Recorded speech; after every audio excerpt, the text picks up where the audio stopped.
Hi, I'm Jeff Sheftel, and I've been a documentary filmmaker for a number of years. And I was fortunate enough to, a little over a year and a half ago, to meet a wonderful young filmmaker from the University of Pennsylvania, Michael Pertnoy here, who had made his first film with another director, Michael Kleiman, called The Last Survivor, and they kindly asked me to step on in a producing role. And I'm here basically in support of the film, but it's Michael's film. It's a wonderful, wonderful film, and we'd like people to come out and see it and to talk about the questions that it raises. But we're going to let Michael talk about the film, and you're going to be hearing a lot more from this young man in the years to come. Oh, thank you very much. It's good to be here. Well, welcome to the Dallas International Film Festival, and congratulations on your film, The Last Survivor. You've already received quite a bit of recognition from other film festivals. Why did you want to bring your film to Dallas? Well, we just started our festival run. We just finished the film in January, and The Last Survivor, we were fortunate enough to get some recognition at the Oxford Film Festival, and we wanted to come to Dallas because we thought it was a great venue to talk about these issues, both because the Dallas community is deeply engaged in the issue of genocide prevention and advocacy work, and the Dallas International Film Festival is one that we've been eyeing for a very long time, and we're just really grateful for their support, and we're really happy to be playing here this week. I would like to add that we do have a great affinity for Dallas. I personally have been working with when it started as the Deep Ellum Film Festival, and Sure. with Michael Caine and James and Melina and everyone involved for a number of years. So we wouldn't even consider not coming to the Dallas International, at least attempting to get into the Dallas International Film Festival, in addition to the fact that it has, all the support that we're looking for. But they put on a tremendous, tremendous event, and have given us support over the years for a number of projects. And we wouldn't even think about not trying to come to the Dallas International Film Festival. Well, we're glad to hear it. So let's talk about your film. Now, The Last Survivor is a very emotional topic. Can you tell us a little bit more about it? Yeah, well, The Last Survivor profiles the lives of survivors from 4 different genocides. The Holocaust, Rwanda, what's going on now in Darfur, and the violence in Congo. And it focuses on what these individuals, what their lives are like today. We try to get out of the mold of the seeking to learn about the past and focusing on the trauma that they've each been through. We want to tell a hopeful tale of people who've emerged triumphant from these horrors and see what we can learn as citizens and active participants in the what we can do, bring our responsibility to do something about these atrocities now. Can you tell us a little bit about the process of making the film? You mentioned you worked with 4 genocide survivors. How did you find these people, and a little bit more about working with them? Absolutely. Well, about 3.5 years ago, I had returned from a trip to the concentration camps in Poland. I see. In 2006, I journeyed there with 50 young people, and it was on that trip that I realized that here we were, really commemorating and learning about the legacy of my people, who so many were killed, innocent men, women, and children were killed in the Holocaust. And we stood there, we walked through the camps, the same camps that so many people had walked to their death. And we said, how can we say this phrase, never again, as we stand here in this gas chamber and actually believe it when today in the world, in 2006, there was a genocide going on in Darfur. Over 300,000 people had already been killed, and the numbers were rising. 2.5 million people had been displaced. So we said we wanted to make a film about survivors today, how young people could connect with them and what they're doing today in their lives. And the journey took on a life of its own. We started off with a Holocaust survivor named Hedy Fried. She's from Sweden. And we learned about her because in Miami, we have a large community of Holocaust survivors, thousands of them. And they brought us into a social gathering where they would get together every couple of months.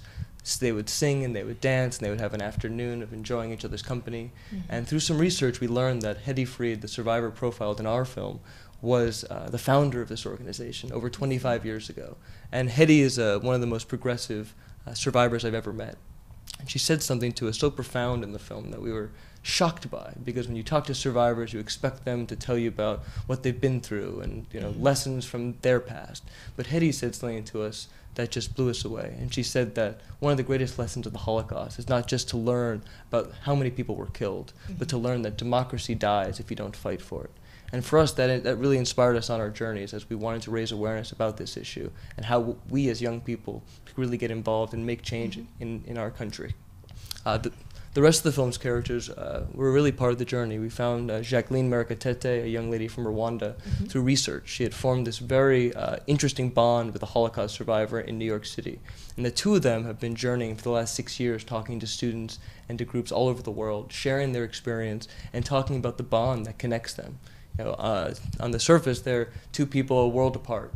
He is a older Jewish man from Europe, and she's a young African woman from Rwanda. And but their bond and their friendship is really what transcends all of that. And it's very beautiful to see their reactions and their bond on camera. We learned about what was going on in Darfur, and we read a couple articles about an influx of refugees fleeing Darfur, going into Egypt, and entering into Israel, crossing the border illegally and being put in prisons. And we wanted to go seek out this information, see what was happening on the ground. And we were there, we met hundreds of survivors who were living in homeless shelters, on the streets, had nowhere to go. And we were shocked by it because we spent so much time learning about the past and thinking about genocide as something that's an age-old problem. And here we were, we walked into a homeless shelter and there were hundreds of refugees with nothing. And I don't think we were emotionally prepared for the journey because Michael and I had just for the first time met them. And that was where we met Adam Bashir, a young man from Sudan who is studying in Israel, has become the leader of the Darfuri people. And they've formed their own organization, and they've rebuilt their lives, and they're working to advocate for change in Darfur from Israel. Sure. And the last young man in the film was a young man named Justin Kiminyerwa, who's a Congolese refugee who we met in Kenya through an organization called Mapendo International. And they work to resettle the most at-risk refugees across Africa. And through Mapendo, we met Justin as he was being resettled from Kenya to the United States. So we were fortunate enough to be with Justin as he left Kenya and started to rebuild his life here in America. Wow. We met him at the St. Louis airport, and we spent the first couple months of his life there with him. That's amazing. So can you tell me, what has audience response been, and what are you really hoping for? What are you hoping that your film will move people to do? Well, I think the audience response has been overwhelmingly positive. I think when people think about going to see a film about genocide, maybe they hesitate because you're worried about the emotional impact that the film might have. Sure. From early on, it was really important to us to break that mold. We don't use archival footage. We're not focusing on what's happening in the past. We're really exploring who these people are today, what their lives are like now, what is it that has helped them rebuild, and given them the strength to move on with their lives. So our hope is that people leave the film with this feeling that they can do something, not feeling helpless, not feeling like this is too big of a problem, something that everyone can leave and do something about it. And they're easy actions, they're easy ways to leave that you can actually make a difference, whether it's joining each of the survivors in the film in their struggle, in their fight. Most of them are in their 20s, and they have a lot that they're going on within their own organizations, in their own communities. And broadly here in the United States as civic activists and people who can actually talk to the U.S. government and tell them that this is something important to us and we won't stand for it. Well, speaking of small steps that people can take, what's your website where people can go to learn more about your partners in making this film and about the film itself? So right now, the film's website is thelastsurvivor.com, and there you can see video clips and information about the film. And if you go to our blog is on righteouspictures.com, and there you can find more information about the company and what we're doing day in, day out, and the partners on the ground who are working to advocate to end genocide, both as it exists in Sudan and Congo and all over the world.